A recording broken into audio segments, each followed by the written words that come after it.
ये घटना एक परिवार के साथ घटित हुई है। दिवाली आने में अभी कुछ टाइम बाकी था। एक औरत जिसके 2 बेटे और बहुएं थी। बड़ी वाली का बेटा था पर छोटी वाली निसंतान थी, यानी उसका कोई बच्चा नहीं था। एक रात छोटी बहू किसी कारणवश जाग जाती है और उठकर वो किचन की तरफ जाती है। तभी उसकी नज़र उसकी सास पर पड़ी और वह अपनी सास को काला जादू करते हुए देख लेती है। वह एकदम से आश्चर्यचकित हो गई ये सब देखकर। वो ये सब नज़ारा देखकर काफ़ी घबरा गई थी, इसलिए वो दबे पाँव वहाँ से चली जाती है। इसी तरह वो रोज रात को जागकर एक दफ़ा अपनी सास को वो सब करते हुए देखा करती थी। कहीं ना कहीं उसकी सास को इसकी भनक हो गई, पर वो अपनी बहू को कुछ नहीं बोली। एक रात इसी तरह उसकी छोटी बहू अपनी सास को काला जादू करते हुए देख रही थी। तभी अचानक से उसकी सास बोलती है कि बहू तुम यहाँ क्या कर रही हो। अपनी सास ये सब बात सुनकर वो एकदम से घबरा जाती है, क्योंकि इसकी सास ने उसे देखा नहीं था।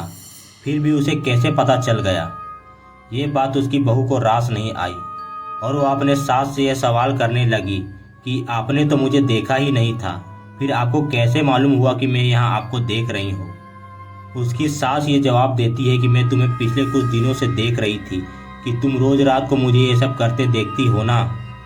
उसकी बहू फिर पूछती है कि आपकी नज़र तो मुझ पर पड़ती ही नहीं थी, तो आपको कैसे पता चला कि मैं आपको देख रही हूँ। उसकी सास ने जवाब दिया, वह सुनकर आप जरूर डर जाएंगे। उसके जवाब में उसकी सास कहती है कि तुम्हें नहीं पता कि अभी भी कोई तुम्हारे आसपास भटक रहा है। उसकी बहू डर से घबरा जाती है। बहू कहती है कौन? फिर उसकी सास जवाब में यह कहती है कि इस घर में क्या हो रहा है, कौन क्या कर रहा है, हर चीज़ की मुझे खबर रहती है। राज जानना चाहोगी? उसकी बहू उसके पास बैठे बैठे पसीने से पूरी तरह भीग चुकी थी। उसकी सास बताती है कि मैं उन काली शक्तियों से अपना काम करवाती हूँ जो किसी भी साधारण व्यक्ति को अपने कब्जे में ले सकती है। अभी भी तुम्हारे आसपास वह सब मंडरा रहे हैं, पर तुम उसे देख नहीं महसूस कर सकती हो। कई प्रेत आत्माओं को मैंने अपने कब्जे में किया है और उनसे अपना काम करवाती रहती हूँ। उस दिन के बाद से दोनों सास बहू रात को काला जादू करने लगे और बहू भी काला जादू सीख रही थी। होली के एक दिन पहले यानी होलिका दहन की रात वो एक ऐसे काम को अंजाम देने वाली थी जिसकी कल्पना आप भी नहीं कर सकते।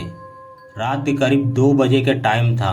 छोटी बहू और सास दोनों मिलकर अपनी बड़ी बहू के कमरे में चुपचाप घुसते हैं और उसके बेटों को रात के समय उठा लेते हैं और जंगल की तरफ दोनों चले जाते हैं और उस बच्चे पर काला जादू करने लगते हैं। आज वह दोनों उस बच्चे को काला जादू की मदद से मारकर दोबारा जिंदा करने वाले थे। रात भर वह लोग बच्चे पर काला जादू किए और सुबह होने से पहले ही वो लोग बच्चे को जंगल में ही दफना कर घर आ गए। उसके बाद दोनों ने अपने कपड़े पहनकर चुपचाप अपनी जगह जगह पर सो गए। जब सुबह हुई तो बड़ी बहू अपने कमरे से चीख मार रही थी और सबको चिल्ला रही थी। उसके बगल में सोया उसका पति भी जाग जाता है। तब पता चलता है कि उसका बेटा गायब है। आज होली का ही दिन था और इनके परिवार में इतनी बड़ी मुसीबत आ गई थी। दिन भर बच्चे को खोजा गया, पर बच्चे को ढूंढते ढूंढते शाम से रात हो चुकी थी, पर बच्चा मिला ही नहीं। करीब 11 बज गए थे और घर के लोग भी सो गए, पर बड़ी बहू अपने बच्चे के चलते नहीं सो पाई। वह जाग रही थी। रात के जब 2 बजे तो सास और छोटी बहू दोबारा जंगल में जाते हैं और उस बच्चे को दोबारा कब्र से निकाल देते हैं और फिर काला जादू करने लगते हैं। पड़ोस की एक औरत उन्हें जंगल जाते हुए देख लेती है, वो भी बिना कपड़े के। जैसे ही सास बहू जंगल में चले जाते हैं, वह औरत तुरंत भागकर उसके घर जाती है और दरवाज़ा पीटने लगती है। घर में उसकी बड़ी बहू जाग रही होती है, इसलिए वह तुरंत दरवाज़ा खोल देती है। वह औरत उसे सब बात बता देती है कि किस हालत में उसने उसकी सास को देखा और उसकी छोटी बहू को। ये बात सुनकर वह तुरंत जंगल की तरफ भागती है। उसके साथ वह औरत भी। वह दोनों जंगल में पहुंचते हैं और अपनी सास को काला जादू करते हुए देख लेते हैं। सामने उसका बेटा जमीन पर पड़ा था।